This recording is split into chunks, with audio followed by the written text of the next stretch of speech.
नमस्कार दोस्तों, मैं प्राची संस्कृति आईएएस यूट्यूब चैनल पर आप लोगों का बेहद स्वागत करती हूं।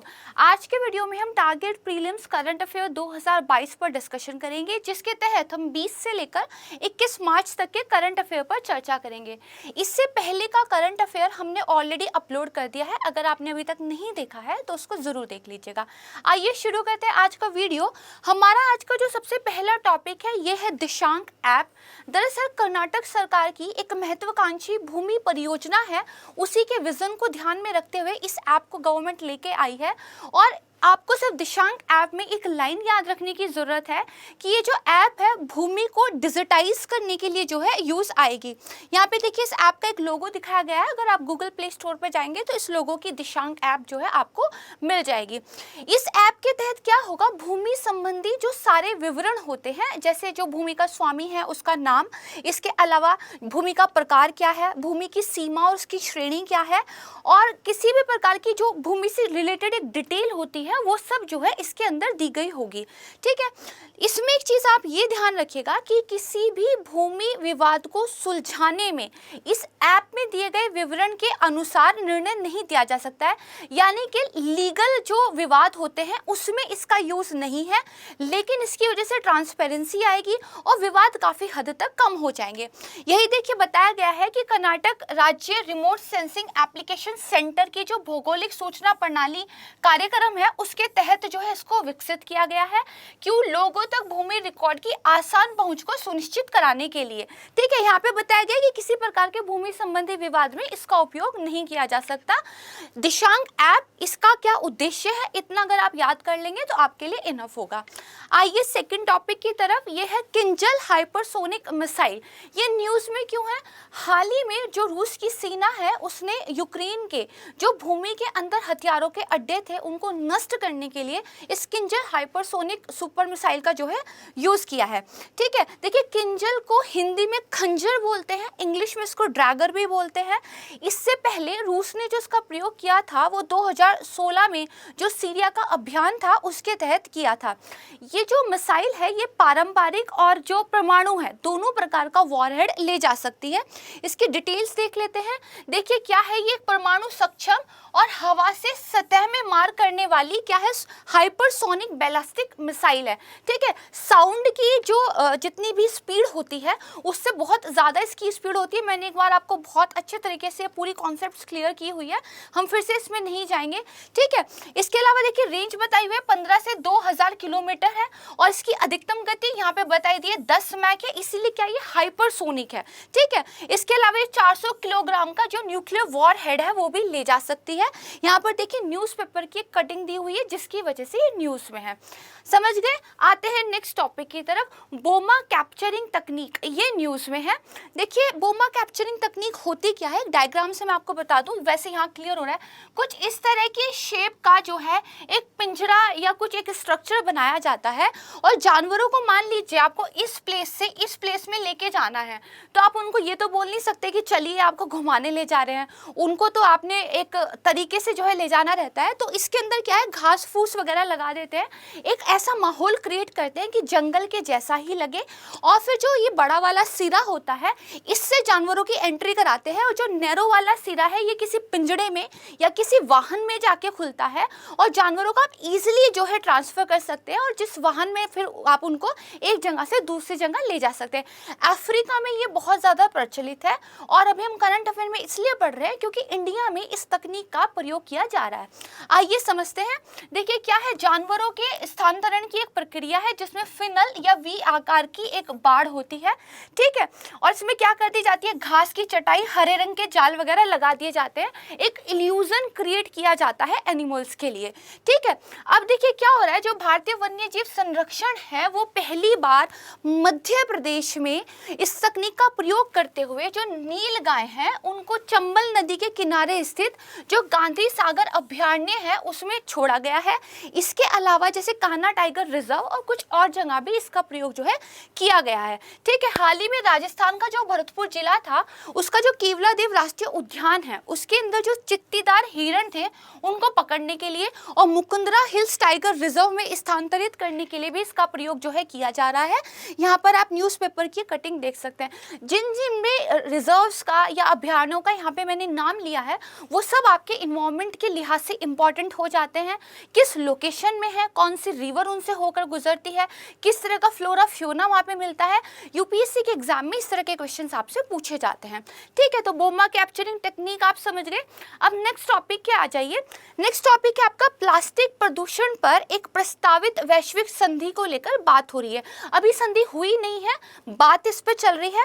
ठीक है, and plastic pollution towards an international legally binding instrument, यानी कि एक ऐसी संधि बनाने की बात चल रही है जो राष्ट्रों पे क्या है, लीगली बाइंडिंग होगी, कानूनी रूप से बाध्यकारी होगी।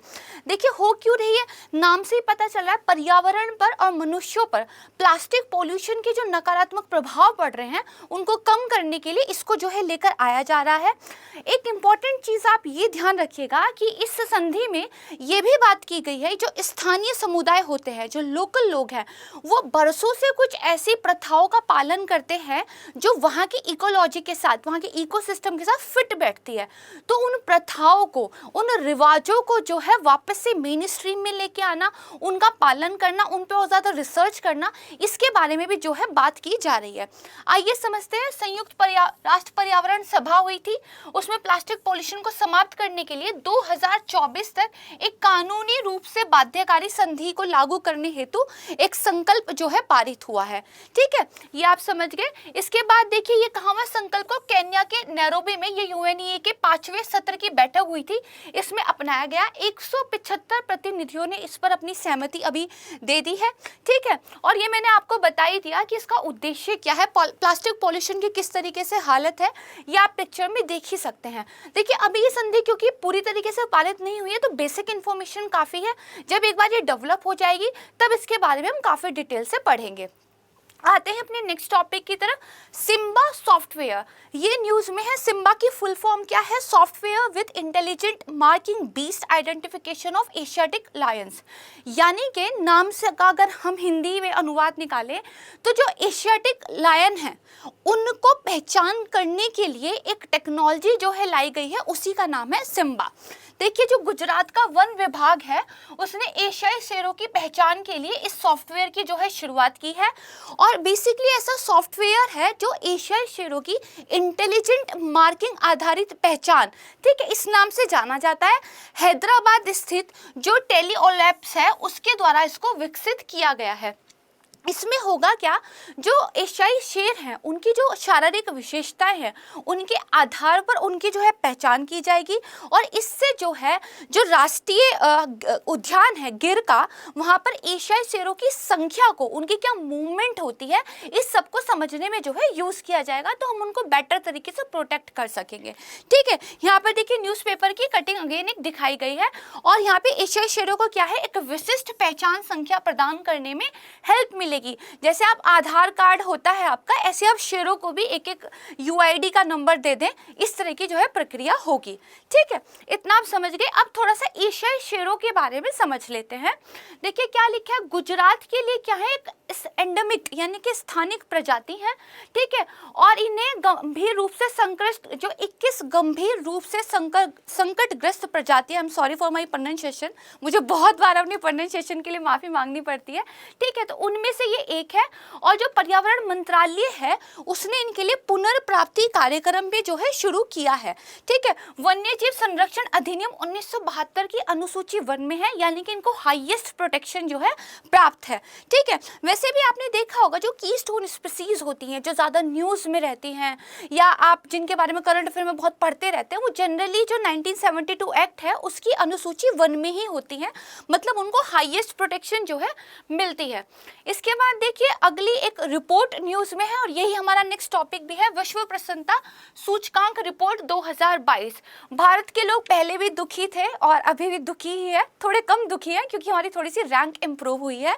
तो देखिए संयुक्त संयुक्त राष्ट्र के तत्वाधान में जो सतत विकास समाधान नेटवर्क है, SSDN है हमारा, उसने विश्व प्रसन्नता रिपोर्ट 2022 को जारी किया गया है और ये 2019 से लेकर 2021 के जो आंकड़े थे उन पर आधारित है।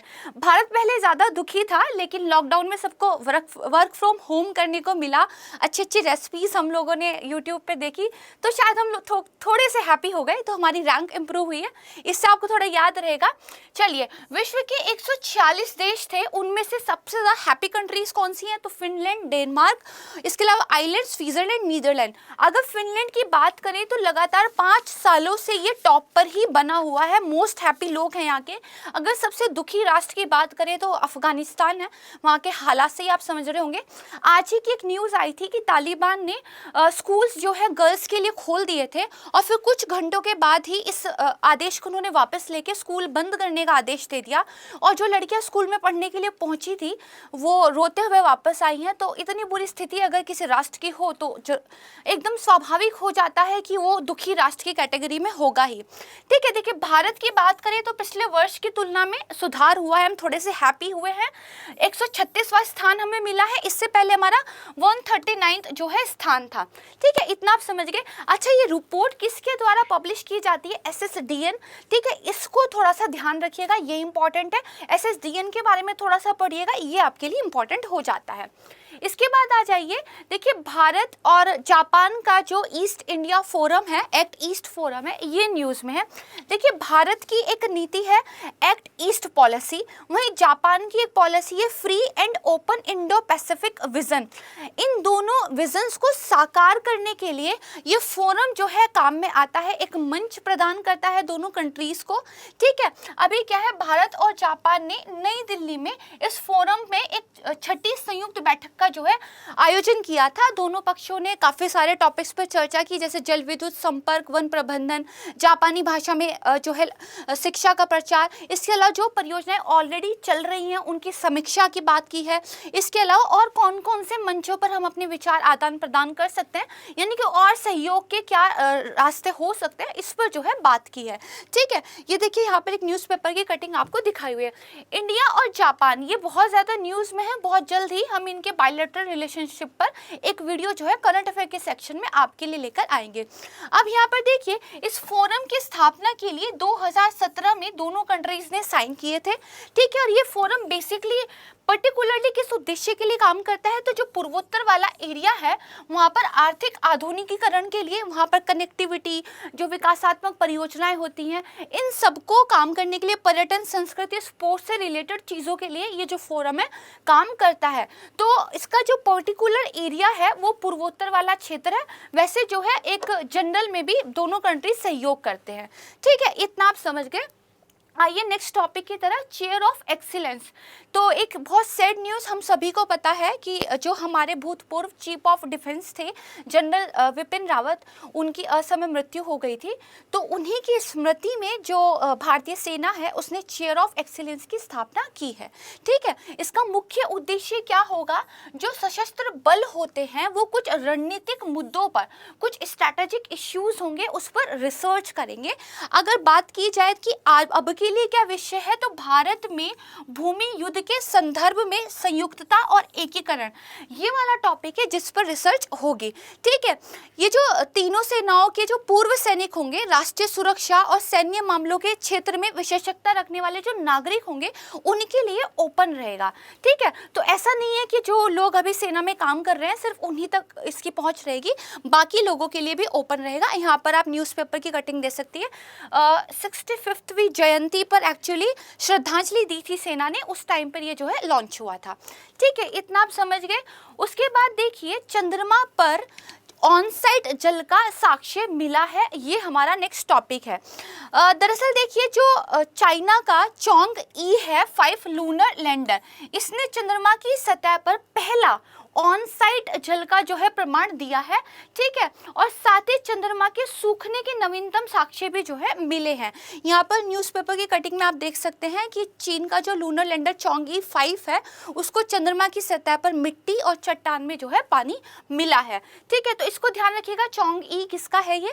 देखिए रिमोट ऑब्जर्वेशन से चंद्रमा पर जल की मौजूदगी की पुष्टि तो पहले ही हो चुकी थी, लेकिन अब लैंडर पर लगे उपकरण ने रेजोलिथ और चट्टान के वर्णक्रमीय परावर्तन को मापकर पहली बार ऑन साइट जल का पता लगाया है, ठीक है। तो ऐसा नहीं है कि वाटर के बारे में पहले नहीं पता था, लेकिन ऑन साइट का जो है अभी पता चला है, ये ध्यान रखिएगा। इसके अलावा देखिए यहाँ पे कुछ इन्फॉर्मेशन दी हुई है, इसको आप पढ़ लीजिएगा। अगर चंद्रमा की जो मिट्टी है उसमें आर्द्रता की बात की जाए तो सबसे ज्यादा योगदान सौर पवनों का है, ठीक है, क्योंकि हाइड्रोजन का वाहक होने के कारण ये जल के निर्माण में थोड़ा हेल्प करती है। थोड़ी सी मतलब आप कह सकते हैं टेक्निकल इन्फॉर्मेशन है, एक बार ध्यान से रीड करेंगे तो आपको समझ में आ जाएगी। एग्जाम के पॉइंट ऑफ व्यू से जो चांग ई 5 है ये चाइना से बिलोंग करता है, इतना आपके लिए इंपॉर्टेंट है, ठीक है। नेक्स्ट आ जाइए टॉपिक पे। अच्छा यहाँ पे थोड़ी सी इंपॉर्टेंस इसकी दी हुई है, इसको आप जान सकते हैं। चलिए नेक्स्ट टॉपिक की तरफ चलते हैं। महात्मा गांधी राष्ट्रीय ग्रामीण रोजगार गारंटी अधिनियम मनरेगा, ये न्यूज में है। देखिए सबसे पहली बात तो एक तो ये इसलिए न्यूज में कि केंद्र ने एक फैसला लिया है कि जो राज्य मनरेगा में लोकपालों को नियुक्त नहीं करेंगे उनको जो है किस्त जारी गवर्नमेंट नहीं करेगी। बहुत सारी स्टेट ऐसी है जहां पर जो मनरेगा के लोकपाल है उनकी नियुक्ति नहीं की गई थी, तो इसलिए केंद्र सरकार ने थोड़ा सा एक टफ फैसला लिया है, ठीक है। इसके अलावा क्यों न्यूज में, देखिए जो ग्रामीण विकास और पंचायती राज पर गठित एक संसदीय स्थायी समिति थी, ठीक है, उन्होंने ये बताया कि उन्होंने एक्चुअली लोकसभा को एक रिपोर्ट जो है अपनी प्रस्तुत की है और उस रिपोर्ट में कुछ चिंताएं उनकी तरफ से जाहिर की गई है। जैसे उन्होंने ये कहा, एक तो इस योजना के तहत जो फंड है उसको रिलीज करने में देरी होती है, वो टाइमली होना चाहिए। दूसरा इन्होंने ये बोला एक राज्य से दूसरे राज्य के बीच में जो मजदूरी दर है वो समान नहीं होती और कई बार इसमें पॉलिटिक्स भी बीच में आ जाती है, तो ये जो है यूनिफॉर्म करने की जरूरत है। तीसरा इन्होंने बोला है कि जाली जॉब कार्ड का बनना, व्यापक भ्रष्टाचार और हाजिरी रजिस्टर देर से जो अपलोड होता है, इन सारी समस्याओं की वजह से अनियमितता मिलती है देखने को, इन सबको रेगुलेट करने की जरूरत है। तो समिति की तरफ से ये सिफारिश आई। साथ में देखिए इसने क्या क्या जो है सिफारिशें दी हैं। इसने कहा है जो गारंटीकृत कार्य दिवस है उनको 100 से बढ़ाकर कम से कम 150 कर देना चाहिए। इसके अलावा स्थानीय भौगोलिक भूभाग और जो स्थानीय आवश्यकताएं हैं, लोकल जो जरूरतें हैं, उनको ध्यान में रखते हुए जो अनुन्वय कार्य है उसमें वृद्धि की जाए, ठीक है, ऐसा बोला गया। अब हम स्कीम के बारे में थोड़ा सा देख लेते हैं।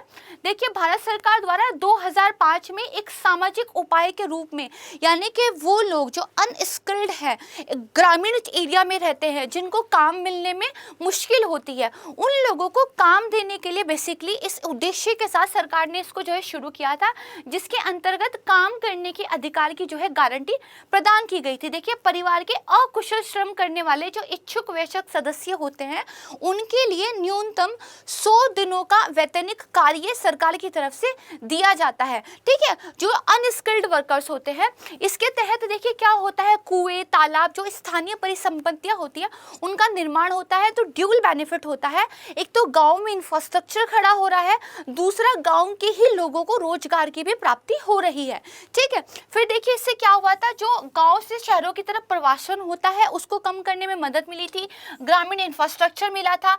इसके अलावा अगर गवर्नमेंट को आपने एप्लीकेशन डाल दी है कि आप काम करने के इच्छुक है, लेकिन सरकार जो है आपको काम नहीं दे रही है, तो आपको बेरोजगारी भत्ता भी गवर्नमेंट की तरफ से मिलता है, ये बताया गया है।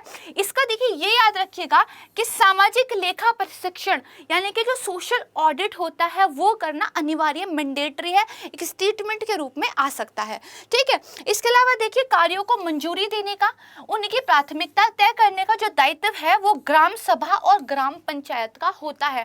बहुत बार यूपीएससी ने ग्राम सभा की क्या रिस्पॉन्सिबिलिटीज़ हैं अलग अलग जगह पे, जैसे वन अधिनियम में पूछा है, पैसा एक्ट में पूछा है, तो आपको पता होना चाहिए कि जो ग्रास रूट लेवल है वहाँ पर किसके पास कितनी पावर है, किसकी कितनी रिस्पॉन्सिबिलिटी है। इस तरह के क्वेश्चन जो है आपसे पूछ लिए जाते हैं। नरेगा में भी ध्यान रखिएगा कि ग्राम सभा ग्राम पंचायत को रिस्पॉन्सिबिलिटी दी गई है। ठीक है, समझ गए। इसके बाद नेक्स्ट टॉपिक पे आ जाइए। महिला किसानों के लिए एक योजना जो है लाई गई है।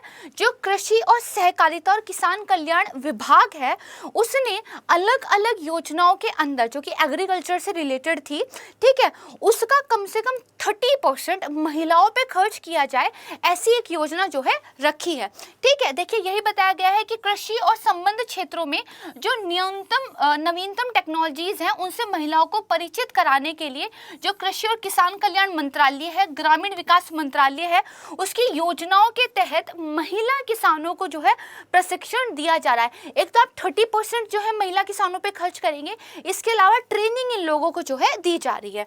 ठीक है, ये समझ गए। उसके बाद देखिए क्या लिखा हुआ है कि जो निम्नलिखित योजनाएं हैं वो महिला किसान कल्याण के लिए विशिष्ट घटक निर्धारित है, जैसे राष्ट्रीय खाद्य सुरक्षा मिशन, राष्ट्रीय तिलहन और तेल का मिशन, राष्ट्रीय सतत कृषि मिशन, बीज और रोपण सामग्री के लिए उप मिशन, मशीनरी का ऋण पर एक उप मिशन है और एकीकृत बागवानी मिशन है। ठीक है, यानी कि इन सारी जो योजनाएं हैं इनका जो 30% है वो महिलाओं के लिए स्पेसिफिकली बचा के रखा जाएगा।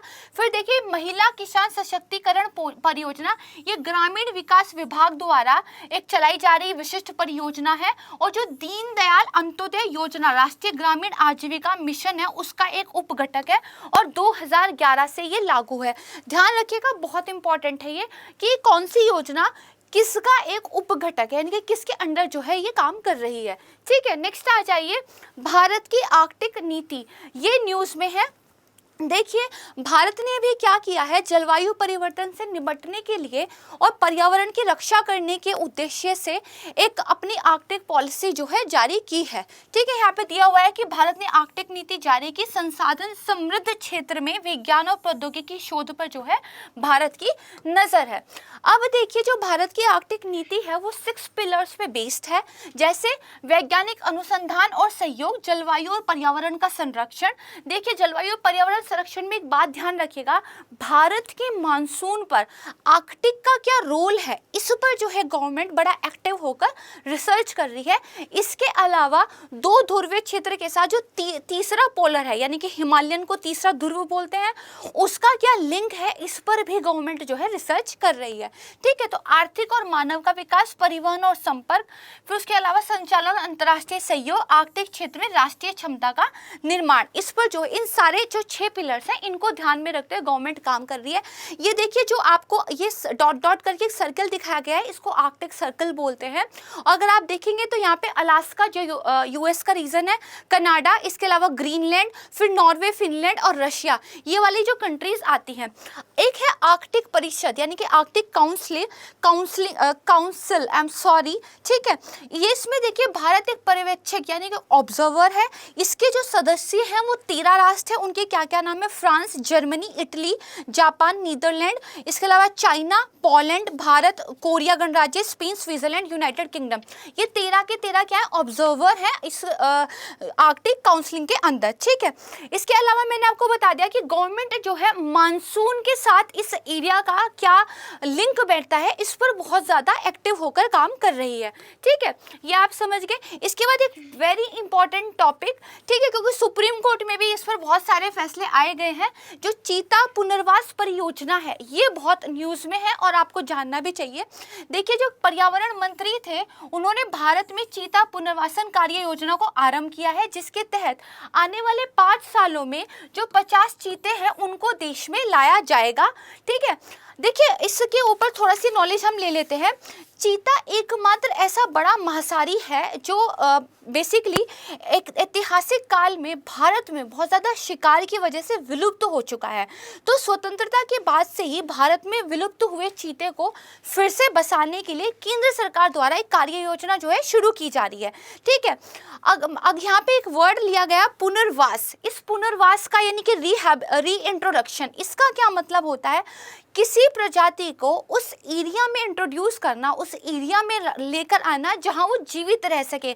यानी कि अगर किसी जगह का जो इकोसिस्टम है वो ऐसा है कि किसी प्रजाति को सपोर्ट करता है, तो वहां पे उस स्पीसीज को इंट्रोड्यूस करना, उसी को पुनर्वास कहते हैं। देखिए, भारत द्वारा मध्य प्रदेश का जो ग्वालियर चंबल वाला एरिया है, वहाँ पे जो कूनो राष्ट्रीय उद्यान है, वहाँ पर चीतों को फिर से बसाए जाने की एक योजना बनाई गई थी और संभवतः ये दुनिया की पहली अंतर महाद्वीपीय चीता स्थानांतरण परियोजना है। सुप्रीम कोर्ट के डिसीजंस के बारे में जान लेते हैं। देखिए, 2013 में जो कूनो राष्ट्रीय उद्यान है, वहाँ पर चीताओं की इस योजना को सुप्रीम कोर्ट ने रद्द कर दिया था। इसके पीछे उन्होंने ये रीजन बताया था, एक तो पहले से इसको बाघों और तेंदुओं के निवास स्थल के रूप में चिन्हित किया जा चुका है। इसके अलावा जो एशियाई शेरों के स्थानांतरण के लिए भी आपने इसी वाले एरिया को आइडेंटिफाई किया है। तो जो फूड चेन होती है उसमें जो शीर्ष लेवल पे शिकारी होते हैं, उसके लिए आपको चीताओं को लाने की जरूरत नहीं है, ऐसा सुप्रीम कोर्ट की एक समिति ने बोला था। फिर 2011 में सुप्रीम कोर्ट ने नामीबिया से जो अफ्रीकी चीते हैं उनको भारतीय आवास में लाने का जो प्रस्ताव था, उस पर जो 7 साल से रोक लगाई हुई थी, उस पर वो रोक हटा दी थी। तो इसलिए बहुत ज़्यादा न्यूज़ में है, इसको ज़रा थोड़ा सा ध्यान रखिएगा, ठीक है। चीते की बात करें तो बड़ी बिल्ली की जो प्रजातियां होती हैं उनमें सबसे पुरानी प्रजाति है और इनका पता लगभग 5 मिलियन पूर्व जो मियोसीन युग था वहां से लगाया जा सकता है, ठीक है। दुनिया का सबसे तेज स्थलीय स्तनपायी जीव है। अगर हम आयुसीन की बात करें तो संवेदनशील के अंदर ये आता है, ठीक है। देश में बची हुई जो इसकी आखिरी मतलब स्पीसीज थी, उसकी मृत्यु 1947 में चंडीगढ़ में छत्तीसगढ़ में हुई थी और 1952 में भारत में इसको विलुप्त घोषित जो है कर दिया गया था, ठीक है। अगर आईयूसीएन की रेड लिस्ट की बात करें तो जो एशियाई चीते हैं, ठीक है, उनको गंभीर रूप से लुप्तप्राय प्रजाति के रूप में चिन्हित किया गया। अब ये गंभीर रूप से लुप्तप्राय ये कब होता है? जब पिछली 3 पीढ़ियों में किसी प्रजाति की 80% से ज्यादा आबादी खत्म हो जाए तो उसको गंभीर रूप से विलुप्त जो है बोलते हैं। इसके अलावा देखिए, अगर किसी प्रजाति की पिछले 3 पीढ़ियों में जो है 50% तक की आबादी खत्म हो जाए तो उसको जो है लुप्तप्राय श्रेणी में घोषित किया जाता है। जो हमारी कैटेगरीज हैं, एंडेंजर्ड, क्रिटिकली एंडेंजर्ड, इन सबको नियरली थ्रेटेड, इन सबको जो है थोड़ा सा एक बार जान लीजिएगा। कई बार एग्जाम में पूछ लिया जाता है कि इसमें क्या डिफरेंस है, तो इन्वायरमेंट वाले सेक्शन में आपको ये पता होना चाहिए। चलिए नेक्स्ट टॉपिक की तरफ चलते। तो फेम इंडिया योजना ये फिर से न्यूज़ में है। देखिए, गवर्नमेंट की तरफ से जो इलेक्ट्रिक वाहनों के खरीदार हैं उनको अग्रिम भुगतान में कुछ छूट देने के लिए इस योजना को शुरू किया जा रहा है। अगर मैं फेम इंडिया योजना की बात करूं तो इलेक्ट्रिक वाहनों को बढ़ावा देने के लिए सरकार इस योजना को लेकर आई थी, ठीक है। और ये हमारी जो national electrical mobility mission plan है उसका एक पार्ट है। इस फेम इंडिया योजना को 2 चरणों में जो है लागू किया जा रहा है। पहला चरण 2015 में लागू हुआ था, जहां पे सरकार ने एक विजन रखा था कि हम इलेक्ट्रिक वाहनों के चार्जिंग स्टेशन जो इंफ्रास्ट्रक्चर है उसको डेवलप करेंगे और कम से कम 500 चार्जिंग स्टेशनों के लिए गवर्नमेंट ने जो है हेल्प भी दी थी।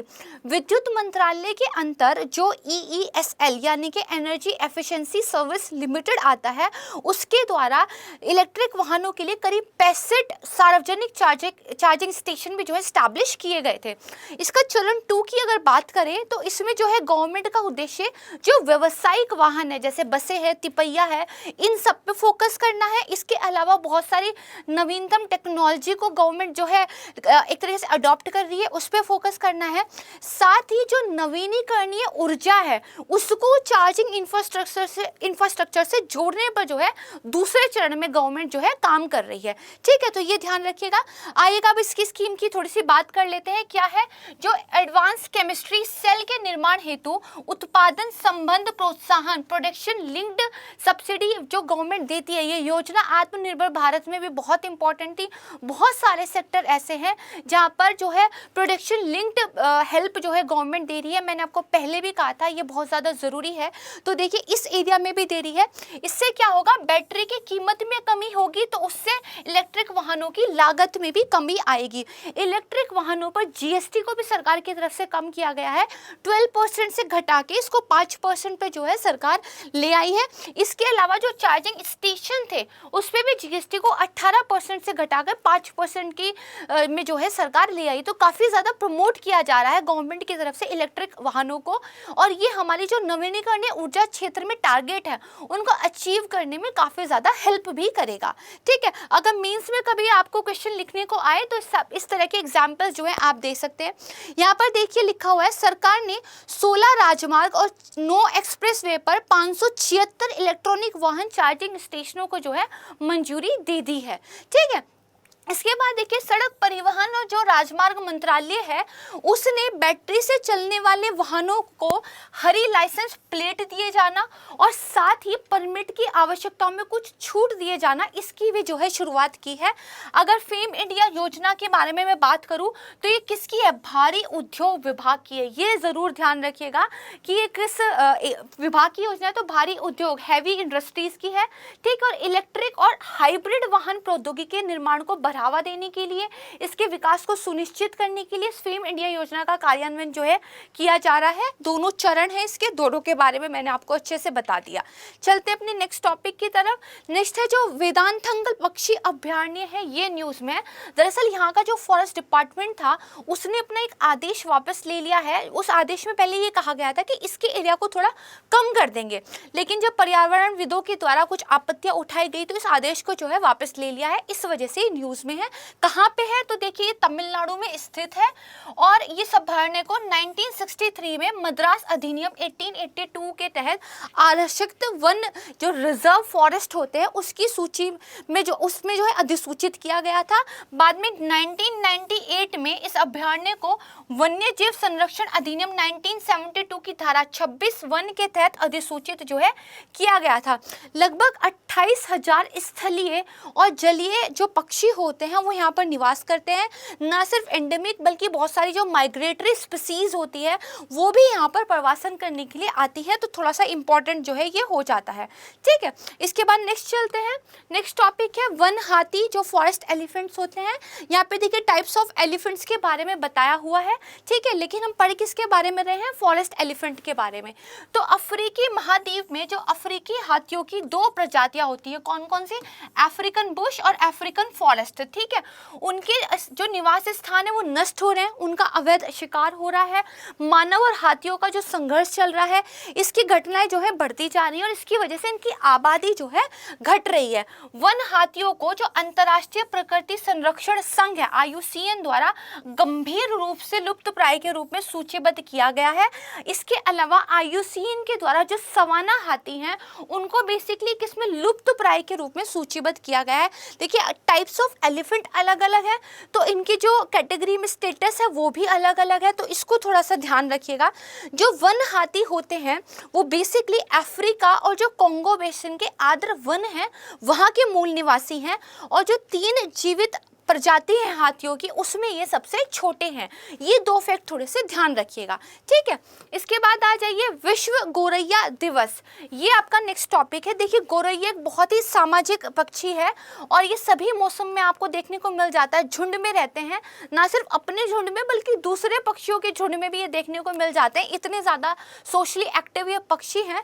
लेकिन आपने नोटिस किया होगा जहाँ पहले हमारे घरों में खासकर गाँव में ये बहुत ज़्यादा तादाद में देखने को मिलते थे, अब इनको देखना उतना ही रेयर होता जा रहा है। तो इनके बारे में अवेयरनेस फैलाने के लिए, इनके प्रोटेक्शन के बारे में लोगों को जागरूक करने के लिए इस विश्व गौरैया दिवस को मनाने की जो है बात की जा रही है। ठीक है, कब मनाया जाएगा, 20 मार्च को जो है सेलिब्रेट किया जाएगा और पहला विश्व गौरैया दिवस 2010 में मनाया गया था। इस बार की थीम क्या होगी, गौरैया और अन्य आम पक्षियों की निगरानी। हालांकि मनुष्य निगरानी करते हैं तो वो जानवरों और जीवों के लिए नुकसानदेह हो जाता है, निगरानी करनी है मतलब उनको प्रोटेक्ट करना है। आपसे भी मेरी गुजारिश होगी, गर्मियों के दिन आ गए हैं तो आप चाहें तो छतों पर पानी वगैरह रख सकते हैं ताकि पक्षियों को थोड़ी सुविधा हो जाए। अपनी तरफ से एक छोटा एफर्ट तो हम लोग कर ही सकते हैं। चलिए नेक्स्ट टॉपिक क्या है, तो जोजिला सुरंग, ये न्यूज़ में है। ठीक है, देखिए जो जोजिला सुरंग है इसको बेसिकली कहते हैं बर्फीला तूफान का पहाड़ी दर्रा। इस जोजिला का जो नाम है ये है। ठीक है, श्रीनगर घाटी और लेह के मध्य है पूरे साल संपर्क बनाए रखने में सक्षम होगी। आपको पता ही होगा जो वो वाला एरिया है वहाँ पे बर्फ जब जम जाती है तो उस साल पूरे साल जो है एक्सेसिबिलिटी नहीं रहती, लेकिन इस सुरंग को बेसिकली साल के 365 दिन एक्सेसिबल रहने के लिए जो है बनाया जा रहा है। ये एशिया की सबसे लंबी बाई डायरेक्शनल सुरंग जो है होगी। 2 पॉइंट याद रखिएगा, बाई डायरेक्शनल है, एशिया की सबसे लंबी है, ठीक है। किससे किसको जोड़ती है इतना ध्यान रखिएगा। इसके अलावा देखिए ये क्या करती है, जोजिला दर्रे से होती हुई श्रीनगर, द्रास, कारगिल और लेह को जोड़ेगी। 11,500 फीट से अधिक ऊंचाई पर स्थित है। इसकी जो क्रियाशील लंबाई होगी वो लगभग 15 किलोमीटर होगी, ठीक है। किस पे है, नेशनल हाईवे फर्स्ट पे है। उसके बाद देखिए बताया हुआ है कि जो यात्रा में हिमस्खलन वगैरह की घटनाएं होती है उससे जो है सुरक्षा देगी, और यात्रा का समय 3 घंटे जो लगता था अब उसको कम करके 15 मिनट जो है कर दिया जाएगा, ठीक है। तो ये समझ गए। इसके बाद हमारा नेक्स्ट टॉपिक कौन सा है, तो कामिकेज ड्रोन, ठीक है। देखिए बहुत सारे वेपन्स, बहुत सारी मिसाइल्स, इस तरह की चीज़ें ना न्यूज़ में आएंगी, क्योंकि रशिया यूक्रेन वॉर चल रहा है तो हर एक के बारे में पीएचडी करने की ज़रूरत नहीं है। बस वो नाम के साथ क्या उसकी स्पेशलिटी है वो आपको पता हो तो आपका जो है एग्जाम में काम बन जाएगा। अब हर चीज़ की लंबाई चौड़ाई देखने मत बैठ जाइएगा, ठीक है। तो क्या है, एक कामकेज क्या है, एक मानव रहित विमान है, और विमान रूस के खिलाफ अपनी लड़ाई में सहायता के लिए अमेरिका द्वारा यूक्रेन को भेजे जा रहे जो हथियारों की खेप है उसका ये एक हिस्सा है। इन विमानों को स्विच ब्लेड ड्रोन भी कहा जाता है। ये थोड़ा इंपॉर्टेंट है, ध्यान रखिएगा, ठीक है। ये मानव रहित होते हैं लेकिन विस्फोटकों से जो है भरे होते हैं, और इनसे जो है सीधे जो टैंक वगैरह होते हैं उनको खत्म करने में इनका यूज जो है किया जा सकता है, ठीक है। इतनी नॉलेज बहुत है आपके लिए। इसके बाद जो हमारा नेक्स्ट टॉपिक है वो है हिमालयन ग्रिफॉन। देखिए असम में जो हिमालयन ग्रिफॉन है उन लोगों की कुछ असंदिग्ध विषाक्त पदार्थ की वजह से मौत हो गई है, जिसकी वजह से जो है ये न्यूज़ में है। असंदिग्ध नहीं, संदिग्ध कुछ विषाक्त पदार्थ खाने की वजह से, ठीक है, ठीक है। तो क्या है, गिद्धों की ये एक विशिष्ट प्रजाति है जिसका सिर सफ़ेद, पंख काफ़ी बड़े और पूंछ काफ़ी छोटी सी होती है, ठीक है। पिक्चर मैंने आपको दिखाई हुई है, यहाँ से आप देख सकते हैं। अगर IUCN के रेड लिस्ट की बात करें तो नियरली थ्रेटन्ड में ये आता है। ज़्यादातर कहाँ मिलते हैं, तो तिब्बती पठार वाला जो एरिया है, भारत, नेपाल, भूटान, मध्य चीन में ये जो है पाए जाते हैं। यानी कि तिब्बती पठार और हिमालय के आसपास वाला जो एरिया है वहाँ पर ये मिलते हैं, ठीक है। इतना आप ध्यान रखिएगा। इसके अलावा देखिए जो मध्य एशियाई पहाड़ हैं वहाँ पर भी ये कभी कभी देखने को मिलते हैं। भारत में पाई जाने वाली अगर गिद्धों की प्रजातियों की बात करें तो 9 प्रजातियाँ मिलती हैं। इनके सबके नाम यहाँ पर दिए हुए हैं, आप देख लीजिएगा। इन 9 प्रजातियों में से अधिकांश पर विलुप्त होने का खतरा है, जैसे जो बियर्डेड है, लॉन्ग बिल्ड है और ओरिएंटल व्हाइट बैक्ड वन्यजीव संरक्षण अधिनियम 1972 की अनुसूची 1 के अंदर संरक्षित है। वहीं जो बाकी के हैं वो अनुसूची 4 के अंतर्गत संरक्षित है। मैंने आपको पहले भी बताया था कि शेड्यूल जो है जितनी ज़्यादा हाई प्रोटेक्शन मिली है उसके हिसाब से उनको जो है कैटेगराइज किया गया है, ठीक है। इसके बाद देखिए राष्ट्रीय अनुसूचित जनजाति आयोग, ये न्यूज़ में है। देखिए अभी न्यूज़पेपर में एक न्यूज़ आई है कि जो राष्ट्रीय अनुसूचित जनजाति आयोग है ये पिछले 4 साल से निष्क्रिय है। 2018 से कोई भी रिपोर्ट इन्होंने जो है पार्लियामेंट में पेश नहीं की है, तो इसीलिए न्यूज़ में है, पढ़ लेते हैं। देखिए इसकी स्थापना कब हुई थी, तो अनुच्छेद जो 338 था इसमें संशोधन करके संविधान का 89वां संशोधन अधिनियम 2003 द्वारा एक नया अनुच्छेद 338A लाया गया था और इससे इसकी स्थापना जो की गई थी। अब क्योंकि ये कॉन्स्टिट्यूशन में एक अनुच्छेद में लिखा हुआ है इसलिए एक संवैधानिक निकाय जो है इसमें क्या होते हैं, एक अध्यक्ष होते हैं, एक उपाध्यक्ष होते हैं, 3 पूर्णकालिक सदस्य होते हैं, एक महिला मेंबर होना जो है मैंडेटरी है। आपकी जो पॉलिटी की बुक होगी वहाँ पर जाकर इनके बारे में पढ़िएगा, ठीक है, और इनके क्या कार्य उद्देश्य होते हैं उनके बारे में थोड़ा सा जानिएगा। इसके अलावा थोड़ा सा और देख लेते हैं क्या दिया हुआ है कि सदस्यों में से कम एक सदस्य महिला होनी चाहिए, मैंने आपको बता दिया। अच्छा, 2 से अधिक कार्यकाल के लिए ये जो है पात्र नहीं होते, ये थोड़ा सा ध्यान रखिएगा। अध्यक्ष को कैबिनेट मंत्री का दर्जा और उपाध्यक्ष को जो है राज्य मंत्री का दर्जा प्राप्त है, जबकि जो बाकी अन्य सदस्य हैं उनको जो सचिव पद का दर्जा जो है दिया गया है। क्या इनके काम है, इनको हर साल जो है एक रिपोर्ट पेश करने के लिए कहा जाता है, और ये कैसे जिस जनजातियों के बेसिकली जो गवर्नमेंट की तरफ से स्कीम्स वगैरह चलाई जा रही हैं उनमें गवर्नमेंट को और ज़्यादा बेटर कैसे काम किया जा सकता है, ये सब बताने के लिए बेसिकली इस आयोग को बनाया गया है। ठीक है, ये आपने देखिए। इसके अलावा जो पैनल है उसकी तरफ से कुछ सिफारिशें दी गई हैं कि एक तो जो रिक्तियां हैं उनको तुरंत भर लीजिए। इसके अलावा देखिए बताया है कि जो बजटीय आवंटन की समीक्षा करने की भी ज़रूरत है, ठीक है, ताकि धन की कमी की वजह से कामकाज में नुकसान ना हो। ठीक है, ये आपने समझ लिया। इसको जाकर पॉलिटी की बुक में एक बार ध्यान से ज़रूर पढ़िएगा। इस तरह के जो आयोग होते हैं, अनुसूचित जाति आयोग, जनजाति आयोग, महिला आयोग, बाल आयोग, ठीक है, मानवाधिकार आयोग, हरित आयोग, ये सब जो है काफ़ी इंपॉर्टेंट होते हैं। तो यहाँ पर हमारी जो है वीडियो समाप्त होती है। मुझे उम्मीद है कि वीडियो आपको पसंद आई होगी, और अगर अच्छी लगी है तो वीडियो को लाइक और शेयर ज़रूर कीजिएगा। अगर आपने अभी तक चैनल को सब्सक्राइब नहीं किया है तो चैनल को सब्सक्राइब कीजिएगा। मेरी पूरी संस्कृति आईएएस टीम की तरफ से आप सभी का बेहद धन्यवाद। अच्छे से पढ़ाई करते रहिए। शुक्रिया।